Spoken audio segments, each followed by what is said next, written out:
పరలోకానికి అర్హత లేవి. పరలోకానికి అర్హత లేదు. సాధారణంగా భూమి మీద దేనికైనా ఒక అర్హత నిర్ణయిస్తారు. ఒక ప్రవేశానికి, ఒక ఉద్యోగానికి, ఒక చదువుకు, ఒక దేశంలో మనం వెళ్ళటానికి ప్రతిదానికి ఒక అర్హత ఉంటుంది. ఆ అర్హత కలిగిన వారు మాత్రమే అందులో ప్రవేశించాలి, ఆ ఉద్యోగం చేయాలి, ఆ చదువును అభ్యసించాలి. ప్రతిదానికి ఒక అర్హత. ఒక ఇంజనీరింగ్ సీట్ రావాలంటే ముందు ఎంసెట్ పరీక్ష ఉంటుంది. అందులో ఉత్తీర్ణులు అవ్వాలి, ఇంటర్మీడియట్ పాస్ అవ్వాలి, మరలా ఒక పరీక్ష రాయాలి, ఉత్తీర్ణులు అవ్వాలి, అందులో ర్యాంక్ సాధించాలి.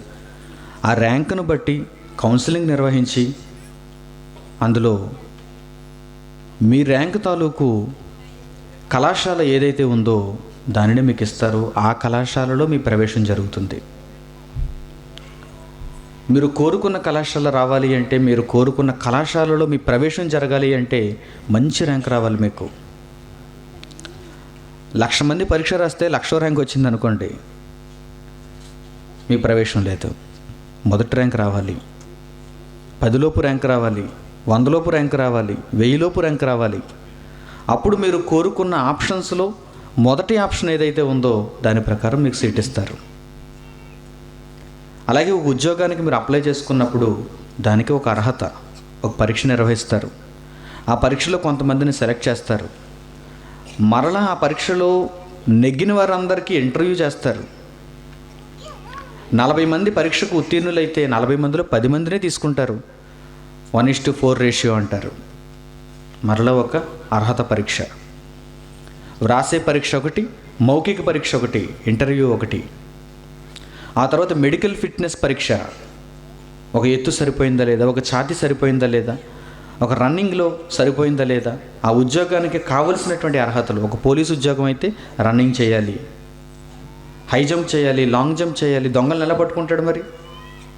పరిగెట్టలేనివాడు, ఒకచోట కూర్చునేవాడు, జంపింగ్ రానివాడు ఆ యొక్క ఉద్యోగానికి అర్హుడు కాదు. ఒక తెలివైన వాడు కలెక్టర్ ఉద్యోగానికి అర్హుడు.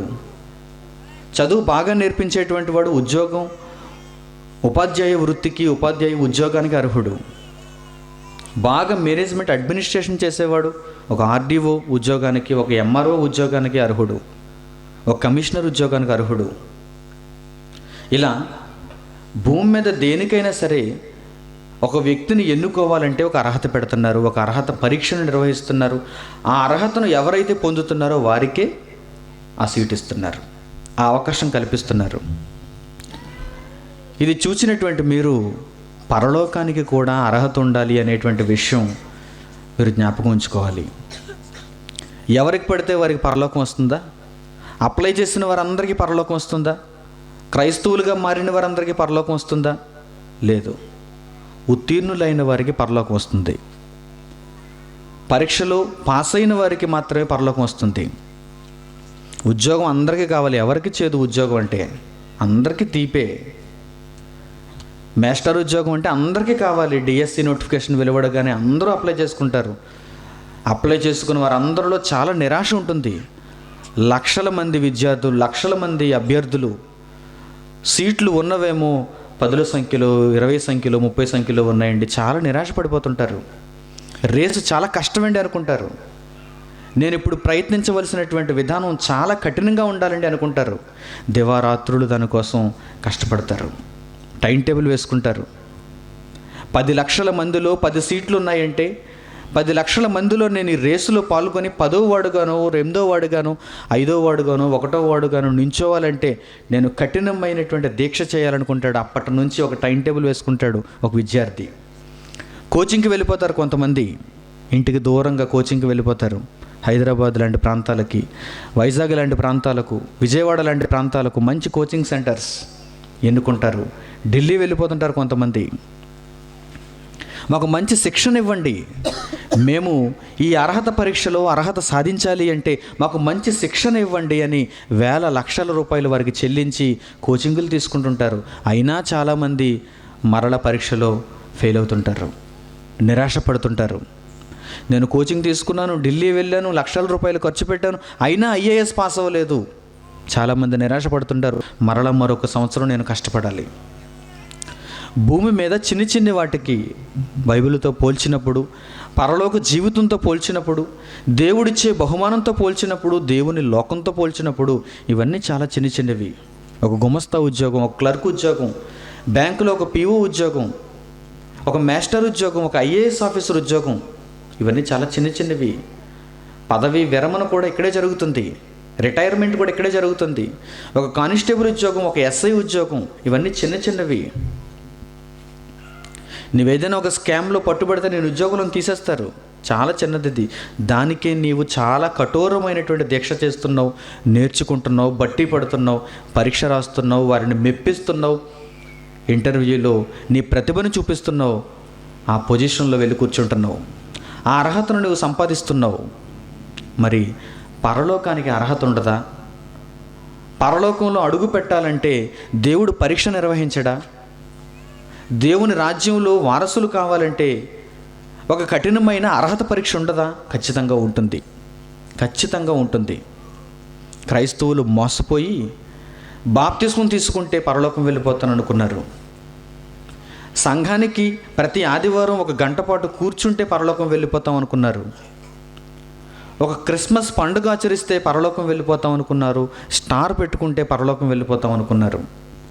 రొట్టె ద్రాక్షరసం తీసుకుంటే పరలోకం వెళ్ళిపోతాం అనుకున్నారు. మా పిల్లలను సండే స్కూల్కి పంపిస్తే పరలోకం వెళ్ళిపోతాం అనుకున్నారు. సమాధుల పండుగ చేస్తే పరలోకం వెళ్ళిపోతాం అనుకున్నారు. ఇంకా కొంచెం ధనవంతులైతే యెరూషలేముకు వెళితే పరలోకం వెళ్తాం అనుకుంటున్నారు. యోర్దాను నదిలో మునిగి బాప్తిస్మం పొందితే ధనవంతుడు కనుక అక్కడికి వెళ్ళి మునిగాడు. మనసు మరి కాదు, వాడికి బాగా డబ్బు ఎక్కువైంది, అందుకని యోర్దాను నదికి ఒక టికెట్ తీసుకున్నాడు, వెళ్ళాడు, మునిగాడు, వచ్చాడు. నీరు ఎక్కడైనా నీరే. యోర్దాను నదిలో నీరైనా నీరే, గోదావరి నదిలో నీరైనా నీరే. మనకు కావాల్సింది నీరు తప్ప యోర్దాను నది కాదు బాప్తిస్మం పొందటానికి. నీటిలో మునిగి మీ పాపములు విడిచిపెట్టి ఒక సాదృశ్య రూపంలో బాప్తిస్మం తీసుకోమన్నాడు. మరి గోదావరి నీటిని ఎవరు కలుగు చేశారు? యోర్దాను నీటిని దేవుడు తయారు చేశాడండి. అంటే మరి గోదావరి నీటిని ఎవరు తయారు చేశారు? బంగాళాఖాతంలో ఉన్న నీటిని ఎవరు తయారు చేశారు? బొంబాయి చెరువులో ఉన్న నీటిని ఎవరు తయారు చేశారు? దేవుడు కదా. అన్నీ దేవుడే సృష్టించాడు. అది చరిత్రలో బైబిల్లో రాయబడింది. యేసు సమకాలీకులుగా ఉన్నటువంటి వారు ఆ యోర్దాను ప్రాంతంలో నివసించారు. దానిని బట్టి యోర్దాను నది బైబిల్లో మనకు కనిపిస్తుంది. అంతే తప్ప దేవుడు నీటిలో మునిగి బాప్తిస్మం తీసుకోమన్నాడే తప్ప ఫలానా నదిలో మునిగి బాప్తిస్మం తీసుకోమని చెప్పలేదు. కానీ అమాయకులైనటువంటి క్రైస్తవులు వివిధ పద్ధతులలో పరలోకం పొందుతామనేటువంటి ఆలోచనతో ఉండిపోయి అర్హత సాధించాలన్న విషయం తెలియక అనర్హతలో పడిపోయారు, అనర్హులుగానే ఉండిపోయారు. అలాగే చనిపోతున్నారు. చనిపోయిన వారిని చూచినప్పుడు భూమి మీద ఉన్న క్రైస్తవులు కూడా ఏమనుకుంటున్నారంటే మా తాతయ్య గారు పరలోకం వెళ్ళిపోయారు అనుకుంటున్నారు, మా అమ్మమ్మ గారు పరలోకం వెళ్ళిపోయారు అనుకుంటున్నారు. స్వర్గస్థులైరి, పరలోకపు పిలుపునందుకున్నారు, దైవ సన్నిధికి చేర్చబడ్డారు అని అప్పుడప్పుడు మనం పేపర్లో ప్రకటనలు చూస్తున్నాం. ప్రియమైన వారలారా, ఏదైనా సాధించగలడేమో కానీ మనిషి తన జీవితంలో సాధించదగిన ఒక అతి క్లిష్టమైనటువంటి సమస్య ఏదైనా ఉంది అంటే అది పరలోకమే. పరలోకమేనంటే ఎందుకంటే అది ఆషామాషి కాదు, అంత చిన్న విషయం కాదు అది. పరలోకం వెళ్ళాలంటే ఈరోజు మీకు కొన్ని అర్హతలు చూపిస్తాను. ఈ పాఠం ద్వారా మీకు అర్థమవుతుంది. అప్పుడు మీరు పరలోకం వెళ్ళటం ఎంత కష్టమా, పరలోకం వెళ్ళాలంటే ఎంత సాధన చేయాలా, ఎంతగా నేను కష్టపడాలా, ఎంతగా నేను ఆలోచించాలా అని మీరు అర్థం చేసుకుంటారు. కానీ ఒకటి మాత్రం చెప్పగలను, అది అందరికీ సాధ్యమైంది, అది అందరూ సాధించగలిగింది. కొన్ని పరీక్షలకి వయసు అయిపోతే అర్హత పోతుంది, కొన్ని పరీక్షలకి కులం లేకపోతే అర్హత పోతుంది. మన కులానికి సంబంధించిన సీట్లు లేకపోతే అర్హత పోయినట్టే. కొన్ని పరీక్షలకి మనం ఉండే ప్రాంతాన్ని బట్టి అర్హత పోతుంది. తెలంగాణలో సీట్లు ఎక్కువ ఉన్నాయి, ఇప్పుడు ఉద్యోగాలు ఎక్కువ ఉన్నాయి, మనం అప్లై చేసుకోవడానికి లేదు. ఎందుకంటే ఇప్పుడు ఆంధ్ర తెలంగాణ విడిపోయింది, ప్రాంతాన్ని బట్టి అవకాశం పోయింది. కొన్ని ఉద్యోగాలకి ధనాన్ని బట్టి అర్హత పోతుంది, వర్గాన్ని బట్టి అర్హత పోతుంది, చదువును బట్టి అర్హత పోతుంది. పలానా ఉద్యోగానికి నేను అప్లై చేయలేను, ఎందుకంటే నేను చదివింది వేరు, ఆ ఉద్యోగానికి అడిగిన అర్హత వేరు. కానీ పరలోకానికి అందరూ అప్లై చేసుకోవచ్చు. అందులో వయసు తేడా లేదు, అందులో ప్రాంతీయ భేదం లేదు, అందులో కుల భేదం లేదు, అందులో ధనిక పేద వర్గాల భేదం లేదు. బాగా ఆలోచించండి. పరలోకానికి అందరూ అప్లై చేసుకోవచ్చు, అందరూ దరఖాస్తు పెట్టుకోవచ్చు. అది సాధ్యమైందే. సాధ్యం కానిదైతే దేవుడు ఇవ్వడు, దేవుడు చెప్పడు. సాధ్యమైందే. కానీ భూమి మీద ఒక పరీక్ష, మీరు ఆ పరీక్షలో ప్రవేశించి ఒక అర్హతను ఎలాగైతే సంపాదించుకుంటున్నారో దానికంటే ఎక్కువగా పరలోక ప్రవేశాన్ని కూడా మీరు సంపాదించుకోవాలి. ఆ అర్హతను మీరు కాపాడుకోవడానికి, సంపాదించుకోవడానికి చాలా కఠినమైన దీక్ష దేవుడు వ్రాయించినటువంటి మాటల ప్రకారం మీరు చేయాలి. అప్పుడు మీకు పరలోకం వస్తుంది. ఇది ఇంపాసిబుల్ మాత్రం కాదు, కానీ కష్టమైందే. అసాధ్యం మాత్రం కాదు, కానీ అంత సులువైంది కూడా కాదు. ప్రియమైన వారులారా, ఈ పాఠాన్ని బాగా వినండి, పాఠం బాగా నేర్చుకోండి. పరలోకం వెళ్ళాలంటే ఏ అర్హత ఉండాలో మీకు అర్థమవుతుంది. ఒక్క మాటలో చెబుతాను, అసలు పరలోకం వెళ్ళాలంటే ఒక మనిషి ఎలా ఉండాలో ఒక్క మాటలో చెబుతాను. పరలోకం వెళ్ళాలంటే ఒక మనిషి పరిపూర్ణుడు కావాలి. పరలోకం వెళ్ళాలంటే ఒక మనిషి పరిపూర్ణుడు కావాలి. పరలోకంలో ఉండే వారందరూ పరిపూర్ణులు. పరిపూర్ణత లేకపోతే పరలోకం రాదు. పరిపూర్ణత లేకపోతే పరలోకం అనేది రాదు. ఏంటి పరిపూర్ణత? ఇంగ్లీష్లో కంప్లీట్నెస్ అంటారు దీన్ని. కంప్లీట్నెస్. ఏ లోపము లేకుండా, ఏ దోషము లేకుండా, ఏ డిఫెక్టు లేకుండా ఉన్నవాడు పరలోకం వెళ్తాడు. ఆకారంలో కాదు, శరీర అంగాలలో కాదు, రూపంలో కాదు, నీ వ్యక్తిత్వంలో పరిపూర్ణత ఉండాలి. నీ వ్యక్తిత్వంలో లోపం ఉండకూడదు. ఎందుకంటే పరలోకమందున్న దేవుడు కూడా అలాంటి వాడే. ఒకసారి చూడండి ఆ మాట. దానితోనే ప్రారంభిద్దాం పాఠాన్ని. మత్తయి సువార్త 5వ అధ్యాయం 48వ వచనం. యేసుక్రీస్తు వారు ఏమంటున్నారు చూడండి. మీ పరలోకపు తండ్రి పరిపూర్ణుడు గనుక మీరును పరిపూర్ణులుగా ఉండెదరు. ఇదే పరలోకానికి అర్హత. మీ పరలోకపు తండ్రి పరిపూర్ణుడు గనుక మీరును పరిపూర్ణులుగా ఉండాలి. ఉండెదరు, ఉండాలని కోరుకున్నాడు యేసుక్రీస్తు.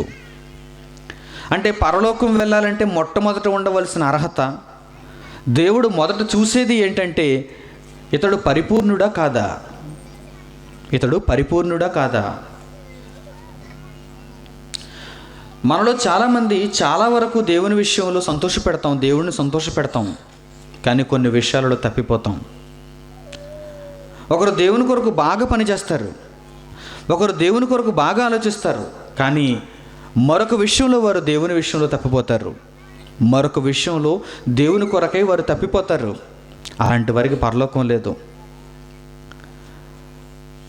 ఒకవేళ భూమి మీద ఏదైనా ఒక పరీక్షలో ఒక విభాగంలో మీకు మంచి మార్కులు వచ్చినప్పుడు మిగిలిన విభాగంలో రాకపోయినా మిమ్మల్ని ఎంపిక చేయవచ్చేమో, కానీ దేవుడు తాను పెట్టేటువంటి ఈ పరలోకపు ప్రవేశ పరీక్షలో పరిపూర్ణులైన వారికి మాత్రమే అవకాశం ఇస్తున్నాడు.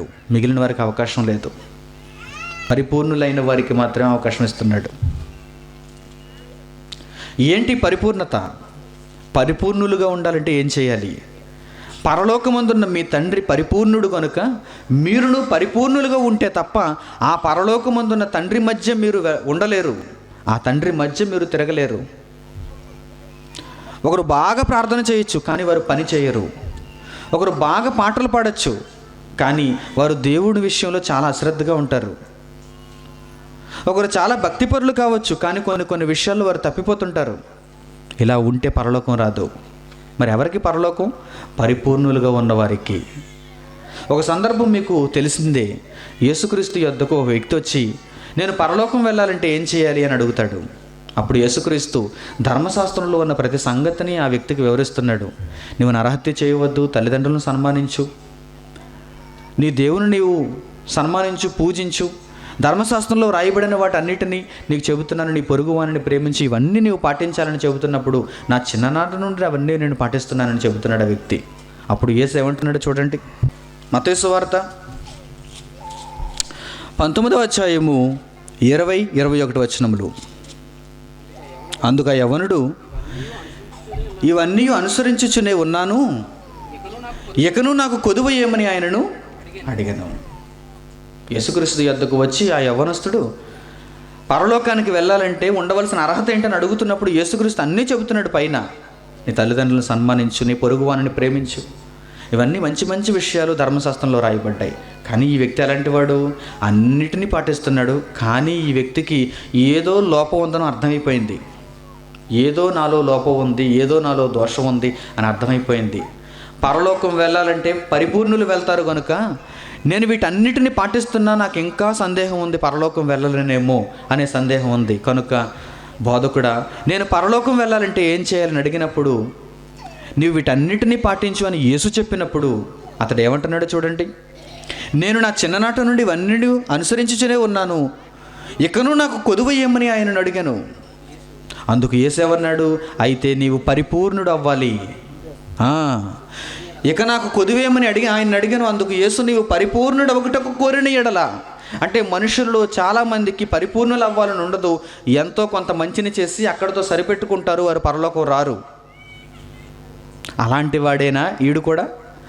అలాంటి వారేనా వీడు కూడా అని అనుకున్నాడు యేసుక్రీస్తు ముందు. అందుకే పరీక్షించాడు.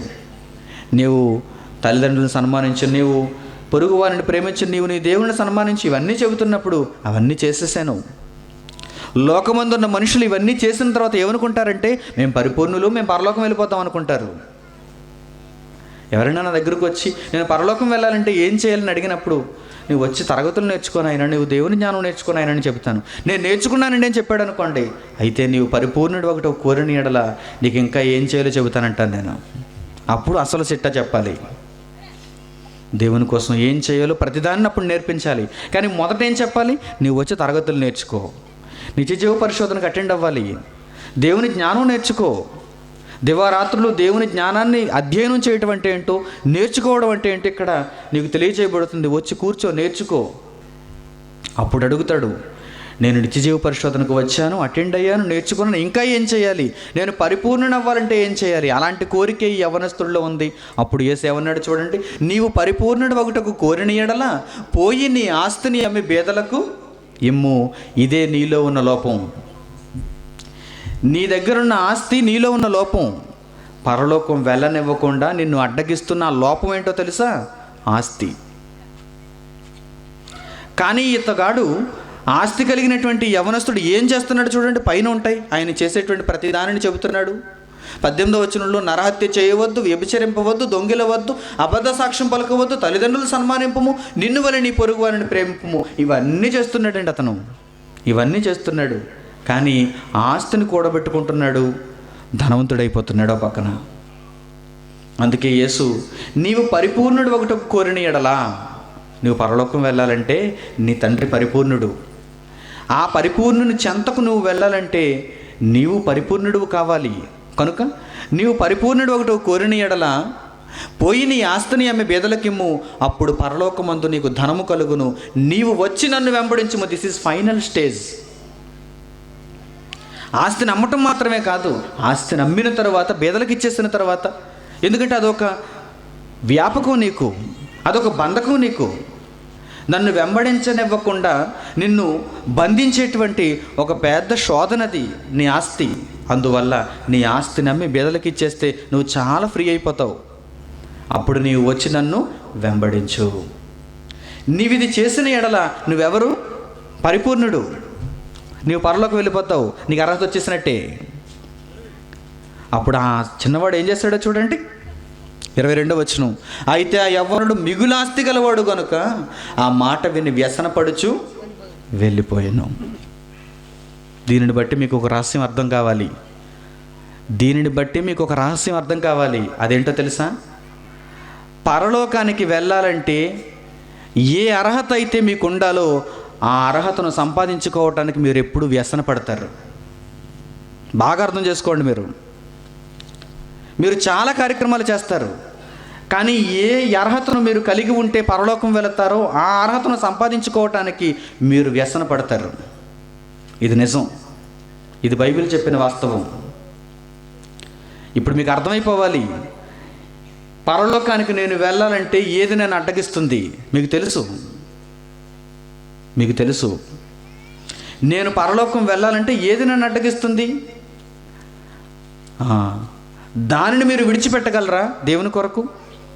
దానిని మీరు వదులుకోగలరా దేవుని కొరకు? అప్పుడు మీరు పరలోకం వెళ్ళిపోతారు. అప్పుడే మీరు దైవములు, అప్పుడే మీరు పరిపూర్ణులు. లేదంటే నేను తరగతులు నేర్చుకుంటున్నాను, నేను పరీక్షలు రాస్తున్నాను, నేను ఎంతో కొంత దేవునికి అర్పణ చేస్తున్నాను, నేను ఎప్పుడోకప్పుడు దేవుని దగ్గరకు వచ్చి నా ముఖం చూపిస్తున్నాను, కుదరదు. ఇదంతా సరిపోదు. పరలోకం వెళ్ళాలంటే ఇదంతా సరిపోదు. ఏమంటే కొద్దో గొప్ప నీతిమంతులైతే పరలోకం వెళ్ళాలి అనుకుంటే యేసుక్రీస్తు యవ్వనుడితో కూడా ఏం చెప్పాలి? నువ్వు తల్లిదండ్రులను సన్మానిస్తున్నావు, నరహత్య చేయటం లేదు, దొంగిలించటం లేదు, పొరుగువాడిని ప్రేమిస్తున్నావు, ఇన్ని చేసిన వాడికి నీకు కాకపోతే ఇంకెవరికయ్యా పరలోకం? నీకు పరలోకమే పో అన్నాడా? లేదు. ఇవన్నీ నీవు చేసినా నీవు పరిపూర్ణుడు ఒకటి కోరిన ఎడల పరలోకం నువ్వు వెళ్ళాలంటే, నిత్య జీవాన్ని నువ్వు సంపాదించుకోవాలంటే నీ ఆస్తిని ఆమె బీదలకు ఇచ్చి నన్ను వెంబడించు అన్నాడు. మీరు దేనినైతే వదలలేకపోతున్నారో మీ జీవిత కాలంలో, అదే పరలోకానికి వెళ్ళనివ్వకుండా మీకు వచ్చే అడ్డు. ఇక మరేదో కాదు. మీ జీవిత కాలంలో ఏ క్షణంలోనైనా మీరు దేనిని వదలలేకపోతున్నారో అదేనండి మీ పాలిట అడ్డు, అదే మీ పాలిట శాపం, అదే మిమ్మల్ని పరలోకానికి వెళ్ళనివ్వకుండా చేస్తుంది. దానిని గనక మీరు పరిత్యజించగలిగితే మీదే పరలోకం, మీరే పరిపూర్ణులు. పరిపూర్ణులకే పరలోకంలో అవకాశం ఉంది. పరిపూర్ణులే పరలోకానికి వెళతారు, పరలోకంలో అడుగు పెడతారు. మిగిలిన వారు ఎవ్వరూ పెట్టరు. మిగిలిన వారిలో చాలామంది ఉన్నారు, అద్భుతములు చేసేవారు ఉన్నారు. నీ నామమును అద్భుతములు చేయలేదా? నీ నామమును ప్రవచించలేదా? నీ నామమును దెయ్యములను వెళ్ళగొట్టలేదా? ఎంతమంది ఉన్నారు చూడండి. ప్రవచనాలు చెప్పిన వారు ఉన్నారు. అందులో ఎక్కడికి వెళ్ళిన వారిలో, నరకానికి జారిపోయిన వారిలో ప్రవచనాలు చెప్పిన వారు ఉన్నారు. నరకానికి జారిపోయిన వారిలో దెయ్యములు వెళ్ళగొట్టిన వారు ఉన్నారు. పూర్వకాలంలో చరిత్రలో నరకానికి వెళ్ళిపోయిన వారిలో అద్భుతములు చేసిన వారు ఉన్నారు, మ్యాజిక్స్ చేసిన వారు ఉన్నారు. యేసు పేరిట, నీ పేరిట అన్నారు వారు. అందుకే నీ పేరిట అద్భుతములు చేయలేదా? నీ పేరిట ప్రవచించలేదా? నీ పేరిట దెయ్యములు వెళ్ళగొట్టలేదా? అక్రమము చేయువారులారా, మీరు పరిపూర్ణులు కాదు, అపరిపూర్ణులు. మీరు ప్రవచనాలు అయితే ప్రవచించారు తప్ప మిగిలిన విషయంలో మీకు లోపం ఉంది, ఫ్లా ఉంది, డిఫెక్ట్ ఉంది మీలో. అలా ఉంటే మీరు పరలోకం రాలేరు. అక్రమము చేయువారులారా, మిమ్మల్ని నేను ఎరుగను, నేను ఎన్నడూ మిమ్మల్ని ఎరుగను, ఇక్కడ నుంచి నా దగ్గర నుంచి తొలగిపోండి అన్నాడు. అంటే పరలోకం వెళ్ళాలి అనుకుంటే మీరు ఎప్పుడు గుర్తుంచుకోవాల్సిన విషయం, పరిపూర్ణతలో ఉండాలి. మీరు ఏ విషయంలోనైనా సరే, ఇచ్చే విషయంలో, ప్రేమించే విషయంలో, సేవ చేసే విషయంలో, నేర్చుకునే విషయంలో, బోధించే విషయంలో, దేవుని ప్రతి విషయంలో మొదట చూసేటువంటి ప్రతి విషయంలోనూ మీరు పరిపూర్ణులు అవ్వాలి. అప్పుడు మీరు పరలోకం వెళ్తారు. యోహాను సువార్త 1వ అధ్యాయం చూడండి. యోహాను సువార్త 1వ అధ్యాయము 16వ వచనం. ఆయన పరిపూర్ణతలో నుండి మనమందరము కృప వెంబడి కృపను పొందితిమి. దేవునికి పరిపూర్ణత ఉంది. ఆయన పరిపూర్ణతలో నుండి మనం అందరము, పరలోకానికి వెళ్ళే వారందరూ కృప వెంబడి కృపను పొందారు. ఆయన వలన కృప పొందారు. ఆయన పరిపూర్ణతలో నుండి కృపను పొందారు. మీరు కృప వెంబడి కృప. ఎక్కడైతే లోపం ఉందో ఆ లోపాన్ని సరిదిద్దుకొనుటకు దేవుని వలన కృప పొందారు. మీరు దేవుని వలన మీరు కనికరింపబడ్డారు. కనుక ఆ పరిపూర్ణతను మీరు సంపాదించుకోవాలి అంటున్నాడు. దేవుని కృపను పొంది మీరు పరిపూర్ణతను సంపాదించుకోవాలంటే మొట్టమొదట మీరు సాధన చేయాలి. మొట్టమొదట మీరు సిద్ధ మనసు కలిగి ఉండాలి. అప్పుడు దేవుడు తన కృపను అనుగ్రహిస్తాడు. అంతే తప్ప మీరు అసలు పరిత్యజించకుండా, మీరు వదులుకోకుండా దేనిని, నేనేదో కొంత చేస్తే పరలోకానికి వెళ్ళిపోతాను అనుకుంటే ఎక్కడ వెళ్తారు చెప్పండి? పరలోకానికి చాలా కష్టం. భూమి మీద ఒక చిన్న ఉద్యోగమే రాదు మీకు, చాలా కష్టం. చిన్న ఉద్యోగం చాలా కష్టం అయితే పరలోకం ఇంకెంత కష్టం చూడండి. ఉద్యోగస్తులు గొప్పవారు అనుకుంటున్నారా? వారికి ఆ రోజు ఏదో వచ్చేసింది అలా లక్కీ. ఇప్పుడు మరలా వారికి పరీక్ష పెట్టండి, గడగడగడలాడిపోతారు. ఐఏఎస్ ఆఫీసర్కి మరలా తీసుకొచ్చి ఐఏఎస్ పరీక్ష పెట్టండి, అసలు పాస్ అవడు. డిఎస్పీకి మరలా తీసుకొచ్చి గ్రూప్ 2 పరీక్ష పెట్టండి, అసలు పాస్ అవ్వడు. ఎందుకంటే అప్పుడు శిక్షణ వేరు, అప్పుడు తర్ఫీదు వేరు, అప్పుడు అతను చేసిన సాధన వేరు. ఇప్పుడు సీట్లో కూర్చున్నాడు, బాగా పొట్ట పెంచాడు. ప్రియమైన వారులారా, చిన్న చిన్న ఉద్యోగాలకు, చిన్న చిన్న అర్హతలకు ఎంత కష్టం అవసరమైతే పరలోకానికి ఎంత తర్ఫీదు, ఎంత సాధన, ఎంత కష్టం అవసరం మీరు చెప్పండి. పరిపూర్ణతలోనికి వెళ్ళాలంటున్నాడు దేవుడు. పరిపూర్ణతలోనికి వెళ్ళాలి. ఆయన పరిపూర్ణతలో నుండి మనము కృప వెంబడి కృపను పొందితిమి. దేవుడు ఇశ్రాయేలీయుల ద్వారా మరలా పరలోకం వెళ్ళాలంటే మనుషులు పరిపూర్ణత పొందాలనేటువంటి విషయాన్ని నేర్పించడానికి మరలా ఒక పాఠం చెప్పాడు. ఎప్పుడు ఇశ్రాయేలీయులకు పాఠం చెబుతాడు, దానిని మనల్ని చదవమంటాడు, మనల్ని నేర్చుకోమంటాడు. ఏదైనా సరే ఇశ్రాయేలీయుల మధ్యలో జరుగుతుంది, అది మనం చదువుతాం, మనం పాఠం నేర్చుకుంటాం. ఇప్పుడు ఇశ్రాయేలీయుల మధ్య ఆయన చెప్పింది ఏంటో చూద్దాం. పరలోకానికి అర్హత, పరిపూర్ణత అని ఆయన చెప్పినప్పుడు అసలు ఇశ్రాయేలీయుల ద్వారా మనకేమి నేర్పించాలనుకున్నాడో ఒక్కసారి మనం చూడగలిగితే, లేవీకాండము 22వ అధ్యాయము 17వ వచనం నుంచి, మరియు యెహోవా మోషేకు ఇలాగు సెలవిచ్చెను, నీవు అహరోనుతోనూ అతని కుమారులతోనూ ఇశ్రాయేలీయులందరితోనూ ఇట్లు చెప్పుము, ఇశ్రాయేలీయుల ఇంటి వారిలోనే కానీ ఇశ్రాయేలీయులలో నివసించే పరదేశంలోనే కానీ ఎవడు యెహోవాకు దహన బలిగా స్వేచ్ఛార్పణములైనను మ్రొక్కుబళ్ళైనను అర్పించునో వాడు అంగీకరింపబడినట్లు గోవులలో నుండి అయినను గొర్రె మేకలలో నుండి అయినను దోషము లేని మగదానిని అర్పింపవలెను అన్నాడు.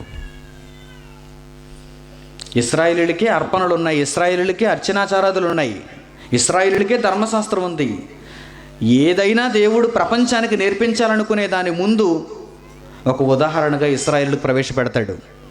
ఇప్పుడు ఇశ్రాయేలుని ఏమడుగుతున్నాడు చూడండి దేవుడు, మీరు స్వేచ్ఛార్పణలు కానీ మ్రొక్కుబళ్ళు కానీ అర్పించేటప్పుడు అవి అంగీకరింపబడాలి అంటే కనుక మీరేం చేయాలి, గోవులలో నుండి అయినను గొర్రె మేకలలో నుండి అయినను దోషము లేని మగదానిని అర్పింపవలను. మీరు నా దగ్గరికి ఏ జంతువును అర్పణగా తీసుకుని వచ్చినా దోషము లేని దాన్ని తీసుకుని రండి అంటున్నాడు. అంటే ఒక కాలు విరిగిపోయిన గోవును తీసుకొచ్చి దేవునికి ఇచ్చేయకూడదన్నమాట. పాలు రాని గేదె కదా అని చెప్పి దీనివల్ల నాకు ప్రయోజనం లేదు కదా అని చెప్పి దేవునికి ఇచ్చేయకూడదన్నమాట. ఒక ఎద్దు వలన నాకు ప్రయోజనం లేదు, దీని తోక ఊడిపోయింది, లేక దీని చెవి ఊడిపోయింది, లేక దీని కన్ను ఊడిపోయింది, గ్రుడ్డి ఎద్దు, ఇది ఎక్కడ పనిచేయటం లేదు కనుక దీన్ని దేవునికి ఇచ్చేద్దాం అని దేవునికి ఇవ్వకూడదన్నమాట. ఇశ్రాయేలీయులకు దేవుడు ఒక పాఠం చెబుతున్నాడు. మీరు నా దగ్గరికి ఏ అర్పణ తీసుకుని వచ్చినా అది దోషము లేనిదై ఉండాలి. గుడ్డి ఎద్దు అయితే దేవుడు తినడా? కుంటి ఎద్దు అయితే దేవుడు తినడా? కాలు విరిగిపోయిన ఎద్దు అయితే దేవుడు తినడా? అది మాంసం కాదా? దేవుడు ఎందుకు ఇలా చెప్పాడు? నిజంగా దేవుడు తింటాడా చెప్పండి? మీరు మంచి ఎద్దునిచ్చినా మంచి గోవునిచ్చినా దేవుడు ఆ మాంసం తింటాడా? మరలా లేవీయులలో ఉన్న యాజకులే తింటారు ఆ మాంసం, మరలా ప్రజలే తింటున్నారు ఆ మాంసం. దేవునికి మాంసం మీద లేదు ప్రీతి, కానీ మీ మనసు మీద ఉంది ఆయనకు ఆలోచన. మీరు అర్పణ తీసుకుని వచ్చేటప్పుడు దోషము లేనిది తీసుకుని రావాలి. ఎందుకంటే భవిష్యత్ కాలంలో పరలోకానికి రావాలి అంటే దోషము లేని వారై ఉండాలన్న పాఠం మీకు నేర్పించాలంటే ముందు మీకు ఈ సంగతిని చెప్పాలి. దేవునికి మనం ఏ అర్పణ ఇచ్చినా అది పరిపూర్ణంగా ఉండాలి, దోషము లేనిదై ఉండాలి అనే విషయం నీకు అర్థమైన నాడు ఆ తరువాత నీ జీవితాన్ని కూడా దోషము లేనిదానిగా పరలోకానికి చేర్చుకుంటావు. ముందే అర్పణలన్నీ దోషము కలిగినవన్నీ దేవుడు స్వీకరించాడు అనుకోండి, ఒకవేళ నీవు కూడా ఏమనుకుంటావు, నేను దోషము కలిగిన వాడనైనా దేవుని కుమారుడను కనుక నేను వెళ్ళిపోతాను పరలోకానికి అనుకుంటావు నువ్వు. కాదు. అందుకే దేవుడు పాఠం నేర్పించాడు. అందుకే దేవుడు ధర్మశాస్త్రంలో రాయించాడు. ఏమంటున్నాడు చూడండి, దోషము లేని మగదానిని అర్పింపవలను, దేనికి కలంకం ఉండునో దానిని అర్పింపకూడదు. ఒకవేళ కలంకం ఉంటే, కన్ను పోయినా గజ్జి పట్టినా, అది ఒకవేళ ఏ విషయంలోనైనా రోగం కలిగినదైనా నీవు దానిని అర్పింపకూడదు. ఎందుకంటే అది పరలోకం రాదు, అంగీకరింపబడదు. పరలోక ప్రవేశం ఎవరు పొందాలన్నా పరిపూర్ణత ఉండాలి, ఆరోగ్యం ఉండాలి. చూడండి తర్వాత వచనం చూడండి, 21వ వచనం. ఒకడు మ్రొక్కుబడిని చెల్లించుటకే కానీ స్వేచ్ఛార్పణం అర్పించుటకే కానీ సమాధాన బలి రూపముగా గోవునైనను గొర్రెనైనను మేకనైనను యెహోవాకు తెచ్చినప్పుడు అది అంగీకరింపబడినట్లు దోషము లేనిదై ఉండవలను, దానిలో కలంకమేది ఉండకూడదు. గుడ్డిదేమి, కుంటిదేమి, కొరత గలదేమి, గడ్డగలదేమి, గజ్జి రోగము కలదేమి, చెవుడు గలదేమి, అట్టి వాటిని యెహోవాకు అర్పింపకూడదు. చూడండి ఎన్ని చెప్పాడు. అంటే గజ్జి పట్టిందంటే ఒకటి తీసుకొచ్చి ఇచ్చేస్తాడనమాట, గడ్డ రోగం వచ్చిందంటే ఒకటి తీసుకొచ్చి ఇచ్చేస్తాడనమాట, కుంటిదైతే ఒకటి తీసుకొచ్చి ఇచ్చేస్తాడన్నమాట. ఈసారి దేవునికి ఇచ్చేద్దాం దీన్ని. అటు ఆ లెక్క తేలిపోతుంది, ఇక్కడ ఈ లెక్క తేలిపోతుందని ఒకడు బాగా లెక్కలు వేస్తాడు. అలాంటి లెక్కలు దేవుని దగ్గర కుదరవు. నాకు ఈరోజు ఖాళీ దొరికింది కనుక దేవునికి సేవ చేద్దాం, రేపు ఖాళీ లేదు కనుక దేవునికి సేవ చేయొద్దు, దేవుని దగ్గరికి వెళ్ళొద్దు. ఏంటి కుంటి సాకులు? నాకు ఇప్పుడు బాగా మిగిలింది కనుక కొంత దేవునికి ఇద్దాం, నాకు బాగా లేదు కనుక దేవునికి మానేద్దాం. ఏంటి కుంటి సాకులు? అందుకే దేవుడు అన్నాడు, లోపము లేనివారై ఉండాలి మీరు, దోషము లేనివారై ఉండాలి మీరు. ఇశ్రాయేలీయులకు ముందు అందుకే పాఠం నేర్పిస్తున్నాడు. చూడండి ఇంకా క్రింది మాట 23వ వచనం, కురుపు అయిన కోడెనైనను గొర్రె మేక మందలలోని దానినైనను స్వేచ్ఛార్పణముగా అర్పించవచ్చు. నువ్వు ఫ్రీగా ఇద్దామనుకుంటే ఇవ్వచ్చేమో, కానీ నీవు ఒకవేళ మొక్కుబడిగా ఇద్దాము అనుకుంటే కనుక అది అంగీకరింపబడదు అంటున్నాడు. చూడండి. అలాగే 24వ వచనం, విత్తులు నులిపిన దానినే కానీ, విరిగిన దానినే కానీ, చితికిన దానినే కానీ, కోయబడిన దానినే కానీ యెహోవాకు అర్పింపకూడదు. అసలు ఏ మాత్రం లోపం ఉండకూడదు అన్నాడు. అసలు విరిగిపోకూడదు, అసలు నలపకూడదు గింజను. కోసిన దానిగా కూడా నువ్వు తేకూడదు, పనులుగా నీవు లాక్కుని వచ్చి దేవునికి ఇవ్వాలంతే అన్నాడు. ఏంటి ఎంత కఠినమైన నిబంధన ఇది? ఈయన ధర్మంలో, ఈయన శాస్త్రంలో ఇలాంటి మాటలన్నీ ఎందుకు రాయించాడు? ఎందుకంటే భవిష్యత్ కాలంలో పరలోకానికి వచ్చే వారిని గురించి పాఠం చెప్పాలనుకుంటున్నాడు దేవుడు యేసు వచ్చిన తర్వాత. అన్నీ బాగానే ఉన్నాయి, కానీ చిన్న లోపం ఉంది. దేవునికి ఇచ్చేద్దామా? వద్దన్నాడు. అంత బాగానే ఉంది, నాలో చిన్న ఈ దోషం ఉంది, నేను పరలోకం వెళ్ళిపోతానా? రావు అన్నాడు. ఇక్కడ కఠినమైన నిబంధన ఉందా? అవును, పరలోకంలో కూడా ఇలాంటి నిబంధనే ఉంది. అందుకే ఇది పరలోకానికి సాదృశ్యం, పరలోకానికి పోలికిది. మీరు చాలా విషయాలలో దేవుడిని మెప్పించారు, కానీ ఒక విషయంలో, 2 విషయాల్లో, 3 విషయాల్లో దేవుడిని మెప్పించలేకపోతున్నారు. అదెందుకు సాధించలేరు మీరు? దానిని ఎందుకు మీరు సరి చేసుకోలేరు? అర్పణగా తీసుకొని రావద్దన్నాడు.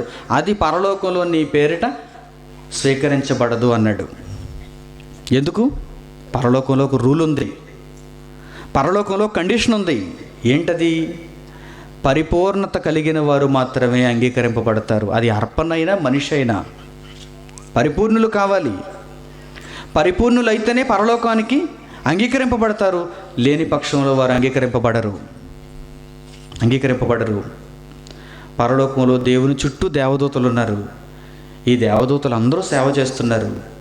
కానీ ఈ దేవదూతలలో ఒకానొక కాలంలో కొంత లోపం వచ్చింది, కొంత దోషం వచ్చింది. వారు సేవ చేస్తున్నారు, కాదనటం లేదు, కానీ కొంత దోషం వచ్చింది. అదే గర్వం. ఇంతకాలం నేను సేవ చేస్తున్నాను, సేవ చేయను అనటం లేదు, నేను సేవ చేస్తాను, కానీ నాకు అధికార పీఠం కావాలి, నేను సర్వోన్నతునితో సమానునిగా ఉండాలి, నేను గొప్పవానిగా ఉండాలి. ఆ లోకంలోంచి పుట్టిందే అపవాది, ఆ దోషాలలోంచి పుట్టిందే అపవాది. దోషం కలిగిన దేవదూత పరలోకంలో నుంచి గెంటివేయబడింది. లోపము కలిగిన దేవదూత పరలోకంలోంచి గెంటివేయబడింది.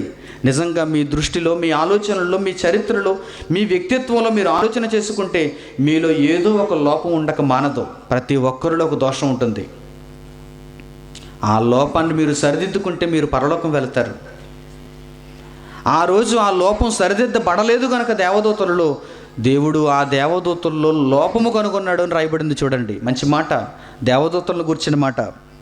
యోబు గ్రంథము 4వ అధ్యాయము 18వ వచనం, ఆయన తన సేవకులను నమ్ముటలేదు, నమ్మకత్వాన్ని కోల్పోయేలా చేశాయి సేవకులు, పరలోకంలో ఉన్న సేవకులు. ఆయన తన సేవకులను నమ్ముటలేదు. ఎందుకంటే తన దూతల యందు లోపములను కనుగొనుచున్నాడు. పరలోకంలో లోపం ఉండకూడదండి. పరలోక ప్రవేశం జరిగిన తర్వాత అందులో లోపం ఉండకూడదు అనుకున్నాడు దేవుడు. ఆయన పరిపూర్ణుడు, కంప్లీట్ మ్యాన్ అయినా, కంప్లీట్ పవర్ అయినా. అందుకే తన దూతల యందు లోపములు కనుగొన్నాడు కనుక ఏ దూతలో అయితే లోపం ఉందో ఆ దూతలందరినీ గెంటేశాడు అక్కడి నుంచి. పాపం చేయడం అంటేనే లోపం కలిగి ఉండటం. ఆదాము హవ్వలు ఏదైనా వనంలో ఏం కలిగి ఉన్నారు? ఒక లోపం ఉంది వారిలో, ఒక దోషం ఉంది వారిలో. వారు తోటలో ఉన్నారు, వారు దేవుని ఆజ్ఞలకు లోబడి బ్రతుకుతున్నారు, వారు ఏదైనా తోటల్లోనే ఉన్నారు, అన్నిటినీ చేస్తున్నారు వారు. కానీ ఒక్క విషయం తప్పిపోయారు వారు. ఒక లోపాన్ని కలిగి ఉన్నారు వారు. అదే తినవద్దని చెప్పిన వృక్ష ఫలాన్ని తిన్నారు. కానీ వారికి భయం పోయిందా? భయభక్తులు లేవా? అన్నీ ఉన్నాయి. మరలా చల్లపూట దేవుడు వచ్చినప్పుడు ఇద్దరు భయభక్తులతో దాక్కుండిపోతున్నారు. వినయ్ భయభక్తులతో మాట్లాడుతున్నారు, కానీ దేవుడు పరలోకానికి రారు. మీలో ఆ లోపం ఉంది కనుక, మీలో ఆ దోషం ఉంది కనుక మీరు పరలోకానికి రారు. పరలోకానికి వచ్చేవారు పరిపూర్ణులై ఉండాలి, పరిపూర్ణులై ఉండాలి. ఆయన తన సేవకులను నమ్ముటలేదు, తన దూతల యందు ఆయన లోపములు కనుగొనుచున్నాడు. లోపము కనుగొనగానే దేవుడు ఏం చేశాడో చూడండి, దూతలను కూడా విడిచిపెట్టలేదు. పేతురు రాసిన 2వ పత్రిక 2వ అధ్యాయం 4వ వచనం, దేవదూతలు పాపము చేసినప్పుడు దేవుడు వారిని విడిచిపెట్టక పాతాళ లోకమందలి కటిక చీకటి గల బిలములలోనికి త్రోసి తీర్పునకు కావలిలో ఉంచబడుటకు వారిని అప్పగించెను. ఎందుకు? సేవకులలో లోపం ఉంది కనుక. తన దూతల యందు లోపము కనుగొన్న మరుక్షణం దేవుడు ఏం చేశాడో తెలుసా? దేవదూతలు పాపము చేసినప్పుడు విడిచిపెట్టక, సేవకులే కదా అని విడిచిపెట్టలేదు. పరలోకంలో ఏదైనా సరే ఆయనకు పరిపూర్ణంగా ఉండాలి, పూర్తిగా ఉండాలి. లేకపోతే ఆయన ఊరుకోడు, లేకపోతే ఆయన స్వీకరించడు, లేకపోతే అక్కడ స్థానాన్ని ఉంచడు. అందుకే దేవదూతలు పాపము చేసినప్పుడు వాటిని విడిచిపెట్టక, వదిలిపెట్టక, లోపము చిన్నదే కదా అని వదిలిపెట్టక, వాటిని కటిక చీకటి గల పాతాళ లోకములోనికి కావలిలో భద్రం చేసి ఉంచాడు. ఒక భయంకరమైన వేదన అనుభవించటానికి, శిక్షను అనుభవించటానికి వాటిని సిద్ధపరిచాడు. ఎందుకు? దేవదూతలకు అది జరిగింది అనగానే, దేవదూతలకు అలా ఎందుకు చేశాడు అనగానే మరలాది మనకు పాఠం. అంటే దేవుడు పరలోకంలో లోపము కలిగిన వారిని అంగీకరించడు. అతనికి వచ్చే అర్పణలైనా లోపము కలిగిన వాటిని అంగీకరించడు. అతని దగ్గర సేవ చేసేవైనా సరే లోపము కలిగిన వాటిని ఆయన ఉండనివ్వడు. ఆయన శిక్షిస్తాడు, తోలివేస్తాడు, అక్కడ స్థానాన్ని ఇవ్వడు. అలాగే తన పిల్లలైనా సరే, తన కుమారులైనా సరే పరిపూర్ణులైన వారికి మాత్రమే ప్రవేశం కల్పిస్తున్నాడు. లోపము కలిగిన వారు రాలేకపోతున్నారు. లోపము కలిగిన వారు పరలోకానికి ప్రవేశించలేకపోతున్నారు. పరలోకానికి అర్హత ఏంటి? పరిపూర్ణత పరలోకానికి అర్హత. అందుకే మీరందరూ యేసును పోలి నడుచుకోమన్నాడు పౌలు.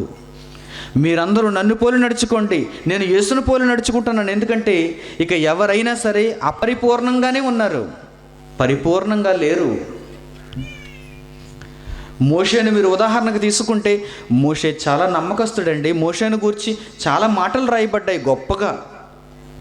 నా ఇల్లు అంతటిలో మోషే నమ్మకమైన వాడు. ఆ మాట చాలదు మోషే గొప్పవాడు అనడానికి. కానీ మోషే తప్పు చేశాడు, మోషేలో ఒక లోపం ఉంది. ఇప్పుడు మోషేను గురించి మరలా దేవుడు దీర్ఘాలోచనలో పడ్డాడు. మోషేకు పరలోకం ఎలా ఇవ్వాలి? నేనైతేనేమో పరిపూర్ణుడను, నా దగ్గర ఏమో పెద్ద బోర్డు ఉంది, పరిపూర్ణులైన వారు లోపలికి ప్రవేశించాలని పెద్ద బోర్డు పెట్టాను ఇక్కడ. మోషే నా ఇల్లంతటిలో నమ్మకమైన వాడే, కానీ మోషేలో ఒక లోపం ఉంది. రాతి పలకలను తీసుకొచ్చి ఇశ్రాయేలీయులను చూచి వారి మీద కోపపడి రాతి పలకలను పగలగొట్టేశాడు. బండతో మాట్లాడవయ్యా నీళ్ళు ఇస్తుంది అంటే ఇశ్రాయేలీయుల మీద ఉన్న కోపంతో బండను కొట్టాడు. దేవుని యొక్క పవిత్రతను సన్మానించలేకపోయాడు.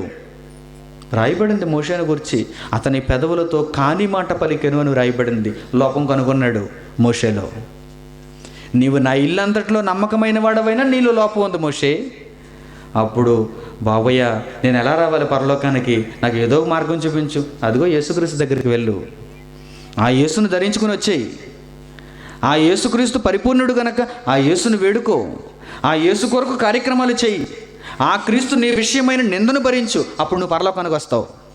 అయితే నాకు ఐగుప్తు ధనం వద్దు బాబు, నేను ఫరో కుమార్తె యొక్క కుమారుని అనిపించుకోను ఇక నుంచి. నాకు క్రీస్తు విషయమైన నింద కావాలి, ఎందుకంటే నేను పరిపూర్ణుడిని కావాలి. చూసారా? ఒకవేళ ఫరో కుమార్తె కింద ఉండిపోయాడు అనుకోండి, ఒకవేళ ఐగుప్తు రాజు కింద బ్రతికాడు అనుకోండి మోషే, నేను ఇశ్రాయేలులను కాపాడుతున్నాను కదా అనుకోవచ్చు. ఇశ్రాయేలుల కోసం ఒక ఐగుప్తుడిని చంపేస్తాను కదా, నా పోరాటం ఏంటి, నా యొక్క వీరత్వం ఏంటి అనుకోవచ్చు. అందులో పాస్ అయ్యావు నువ్వు, కానీ నీలో చాలా లోపాలు ఉన్నాయి. అందుకే నాకు ఇవేవి వద్దు తండ్రి, నేను మా మామ దగ్గరికి వెళ్ళిపోతాను, ఆ తర్వాత నువ్వు ఎప్పుడు రమ్మంటే అప్పుడు వస్తాను. నాకు ఈ అధికారం వద్దు, ఈ ధనం వద్దు, దీనికి నమస్కారం. నాకు నీ ప్రజలతో కూడా నిందలు అనుభవించడం కావాలి. నీ కుమారుని పోలి నడుచుకోవటం కావాలి, ఆ క్రీస్తు ద్వారా నేను పరలోకం వచ్చేస్తాను, ఆ మార్గం కావాలి నాకు, అయితే వెళ్ళు అన్నాడు. అదే హెబ్రీ పత్రిక 11:24 రాయించాడు. మోషే పెద్దవాడైనప్పుడు విశ్వాసమును బట్టి ఐగుప్తు ధనమును వద్దనుకున్నాడు, క్రీస్తు విషయమైన నింద గొప్ప భాగ్యమని ఎంచుకున్నాడు. క్రీస్తు విషయమైన నింద అన్నాడంటే యేసుక్రీస్తును పోలి నడుచుకున్నాడు మోషే ఆనాడు. ఎంతమంది ప్రవక్తలు అందరూ లోపం కలిగిన వారే, ప్రవక్తలు అందరూ లోపం కలిగిన వారే. బాప్తిస్మం ఇచ్చి యోహాను సహా లోపం కలిగిన వాడే. తల్లి గర్భముందు ఎలా పుట్టాడో తెలుసా? పరిశుద్ధాత్మతో పుట్టాడు. లోకంతో సంబంధం లేనివాడుగా అడవిలోనికి వెళ్ళిపోయాడు బ్రతకటానికి. బాప్తిస్మం ఇచ్చి యోహాను అడవి తేనె తిన్నాడు, మిడతలు ఆహారంగా కలిగి ఉన్నాడు, లోకంతో పాపంతో సంబంధం ఏమీ లేకుండా ఉన్నాడు. కానీ చివరికి వచ్చేసరికి యేసు మీద విశ్వాసాన్ని కోల్పోయే పరిస్థితికి వచ్చేసాడు. రాబోవాడవు నీవేనా, నేను మరొకని కోసం ఎదురు చూడాలని అడుగుతున్నాడు, తన శిష్యుల్ని పంపిస్తున్నాడు. ప్రియమైన వారలారా, ప్రతి ఒక్కరిలో దేవుడు లోపం కనుగొంటున్నాడు. లోపం ఉంటే పరలోకానికి రారు గనక దేవుడు ఆలోచించి ఆ లోపాన్ని సరిదిద్దుకోవడానికి యేసుక్రీస్తును అనుగ్రహించాడు.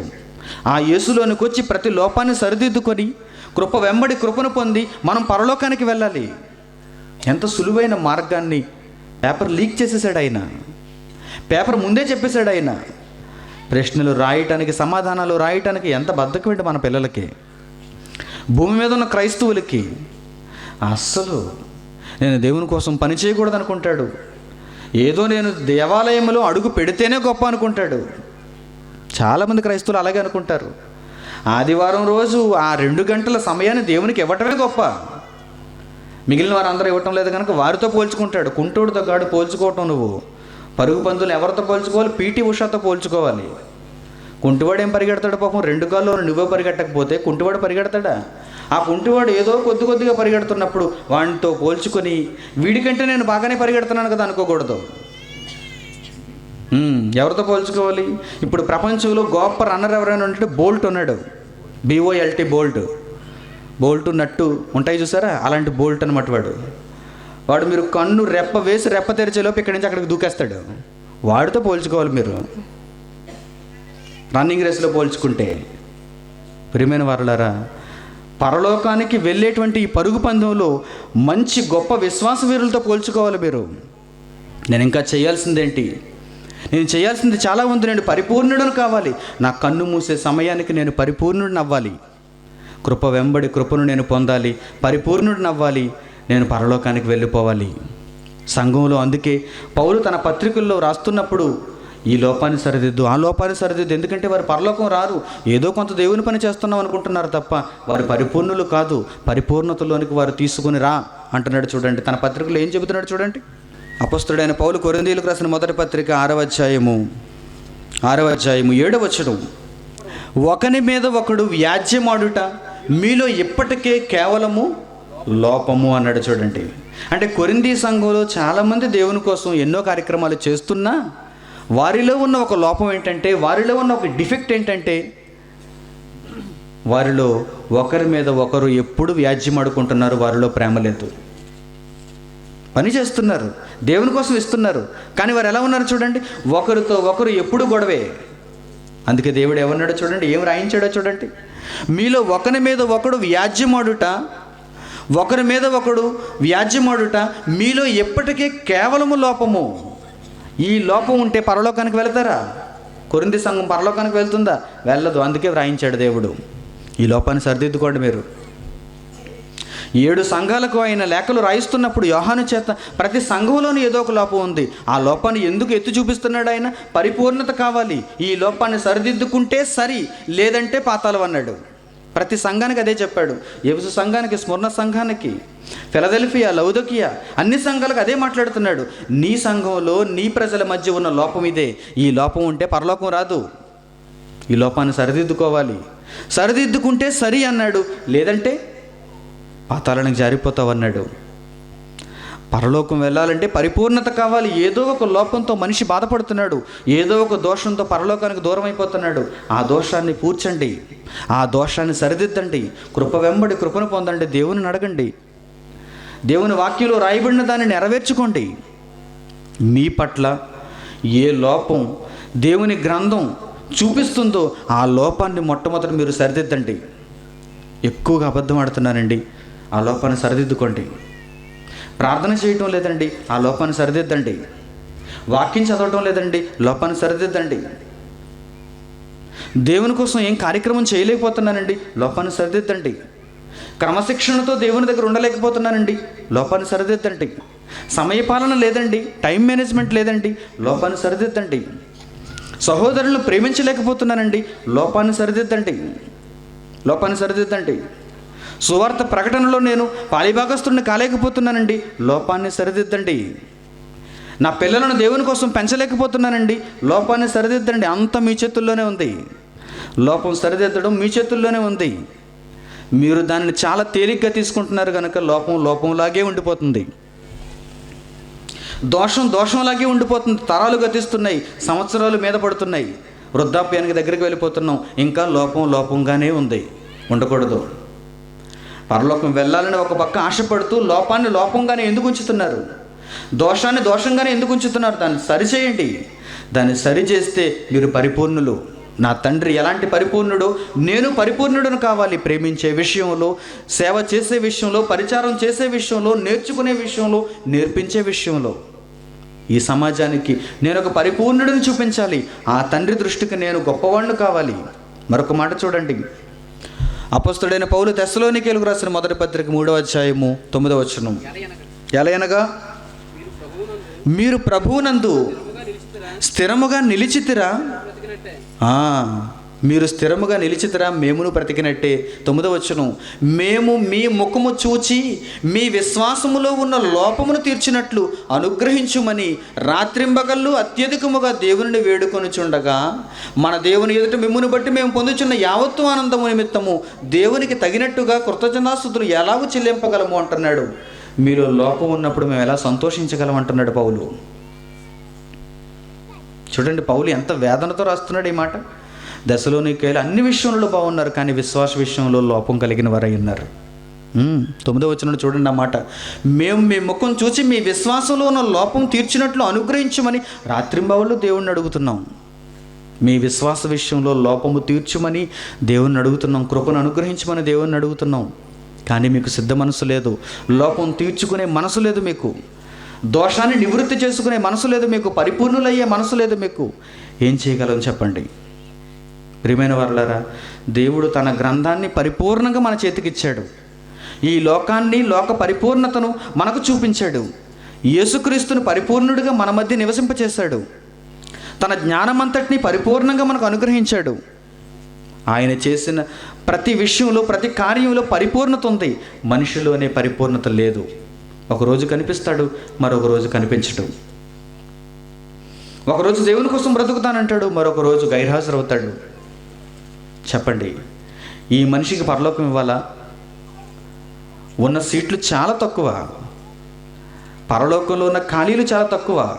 ఎందుకంటే దేవుడు ముందే నిర్ణయించుకున్నాడు, లోపము లేనివారు పరలోకం రావాలి, పరిపూర్ణులు పరలోకం రావాలి. అందరూ పరిపూర్ణులుగా ఉండరన్న విషయం ఆయనకు అర్థమై సీట్లు చాలా తక్కువగా వేసుకున్నాడు ఆయన. ఇరుకైన ద్వారం, దీని ద్వారా వచ్చేవారు కొద్దిమందే, కొంతమంది పరిపూర్ణులే వెళ్ళగలరా ఇరుకైన ద్వారంలో నుంచి. ఆ పరిపూర్ణులుగా మీరు ఉండాలి, ఉంటేనే మీకు పరలోకం. చివరి మాటగా మరొక మాటను మనం ఆలోచన చేద్దాం. యాకోబు రాసిన పత్రిక 3వ అధ్యాయము మొదటి 2 వచనములు. నా సహోదరులారా, బోధకులమైన మనము మరి కఠినమైన తీర్పు పొందుదామని తెలుసుకొని మీలో అనేకులు బోధకులు కాకుండుడి.